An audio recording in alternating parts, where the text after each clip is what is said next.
WWE and wrestling in general is built on a very simple conflict. Good versus evil, face versus heel, dick versus not a dick. Except nothing in life is ever that simple. Some of WWE's top faces have, when you closely scrutinize their behavior, been flapping bellends of the highest order, and absolutely no role model for the legions of kiddies being told to cheer them as a conquering hero. This list only refers to the wrestlers' characters and not the person behind the scenes, because I've only got room for 10. I'm Adam from WhatCulture.com, and here are 10 WWE faces who are actually total heels. Number 10, Lex Luger is a dick. He's more forehead now than man. In 1993, Lex Luger received the mother of all babyface pushes, with Vince desperately trying to cram him into the Hulk Hogan-shaped hole in the lifeboat. Problem was, Luger was a fairly face. He debuted as an egotistical heel, and one of his biggest bastardiest tactics was to use a surgically implanted metal plate in his arm from a motorcycle accident that actually happened to thump his opponents in the head. As we can all agree, an awful thing to do, which makes it all the weirder when he was turned into the all-American superface and kept thumping people in the head with the plate in his arm. That's how he count-out won the SummerSlam Championship match against Yokozuna, but he didn't win the title, and then he celebrated like he had. He's an awful, awful bastard. Number 9, Enzo Amore is a dick. The certified G and bona fide stud has a very simple formula for success. Rattle off enough nonsense like a Jersey Shore Dr. Zeus, and no one will notice that you're a bastard. So recently, Enzo has been tangling with Rusev with their feud born of the fact that the Jersey boy got his cock and 2 balls out in front of the Bulgarian's wife, aggressively flirted with her, and then when she entrapped him into attempting an affair, the dude went for it. Sure, he attempted a pale ghost of resistance, but it didn't really take a whole lot of convincing to get him to his keks and ready to break poor handsome Rusev's heart. Shedding weird slang like Urban Dictionary falling down the stairs doesn't excuse the fact that Enzo is a terrible person. Number 8, Eddie Guerrero is a dick. Latino Heat remains one of the most beloved men in the history of the business, due in no small part to his infectious charisma and his unparalleled skill in the ring, and due in no part whatsoever to the fact that even as a face he remained a massive cheating arsehole. He lied, he cheated, he stole, and he told us that every time his music played, but if anything that just makes his dickishness so much worse, that he'll mistreat you for his own selfishness but will always charm you into forgiving him. We've all got a friend like that, haven't we? Someone who says, "Can't trust me, eh? I've got a WKD side," and everyone laughs, and then he buys the next round with money he took from your wallet. In case you're wondering, that friend of mine is Adam Joseph Pacitti. Number 7, Sheamus is a dick. So the main virtues of humanity are patience, generosity, empathy, and also stealing cars. Sheamus was a massive cock even before he started cosplaying as a giant rooster. He had a face run from 2011 to 2014 in which he was so unlikable that he may never be a functional babyface again. He did many terrible things, repeatedly victimizing Ricardo Rodriguez, nicking Alberto Del Rio's car and trashing it, repeatedly failing Damien Sandow's tests of intelligence and responding to his own failings by kicking Damien Sandow in the head. But the absolute nadir was when Sheamus was DQ'd by referee Chad Patton on SmackDown. It was a miscommunication. Patton thought that Sheamus had used a chair and DQ'd him. Sheamus got a bit annoyed and kicked the man full in the skull, injuring him.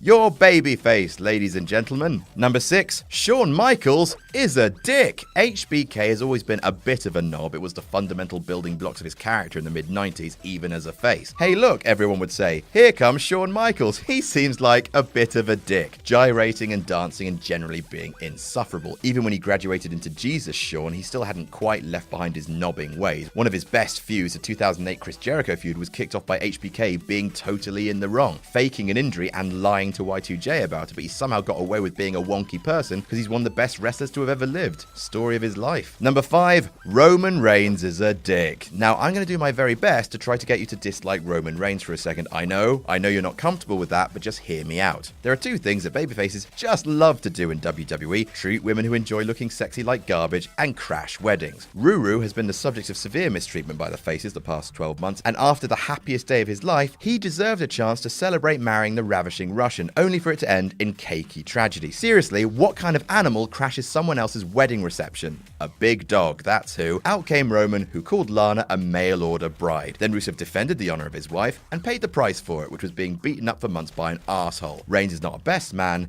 he is the worst man. Number 4, Hulk Hogan is a dick. These days it feels like calling Hulk Hogan a dick is like looking out across the ocean and saying, wet that, but that chiefly applies to the Hulk's somewhat deserved reputation for being an alleged scallywag politica behind the scenes. What people might not remember so well is that even before the heel turn that changed the business, the character of Hulk Hogan was still a completely reprehensible person, whether it's pitching not competitor Earl Hebner out of the ring over the heads of wrestlers and onto concrete, pushing the Giant off a building, the constant raking of the back, stealing Bret Hart's opportunity of a rematch against Yokozuna at WrestleMania 9, or the cherry on the cake, being eliminated from the 1992 Royal Rumble completely fairly by Sid, but then for reasons known only to the god of dicks, grabbing him by the arm and helping to pull him out like the sorest of losers. I bet you don't even say your prayers or eat your vitamins, you sod. Number 3, John Cena is a dick. We've done an entire list about the times John Cena, the bastion of American values, was a total helmet, so let's just play the hits. You've got refusing to stop beating people up in I Quit matches even after they've quit, dumping poo on AJ and Ziggler, slapping John Laurinaitis and Michael Cole around with a disturbing lack of human mercy, clotheslining refs for literally no reason, making out with Zack Ryder's girlfriend in front of him, and ruining Rey Mysterio's first and only WWE title run by immediately wrestling him for it, despite Ray having already wrestled once that night. I really think Cena's next t-shirt design should read, hustle, loyalty,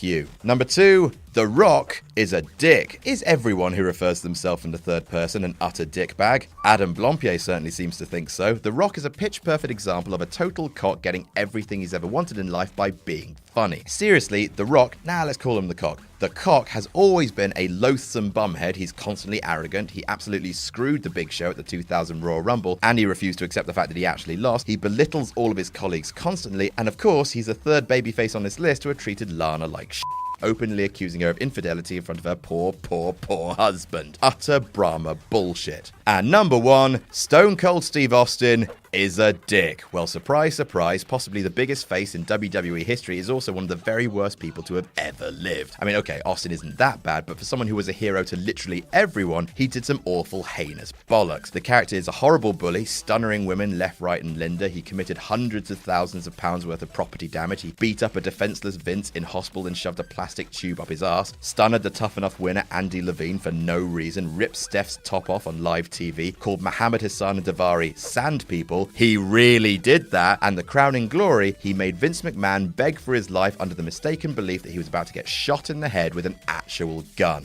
What a dick. And that's our list. Did we miss any out? Tell us about it in the comments. Don't forget to like, share, and subscribe. You can follow me on Twitter here and call me a dick. I'm Adam from WhatCulture.com, and I'll see you soon.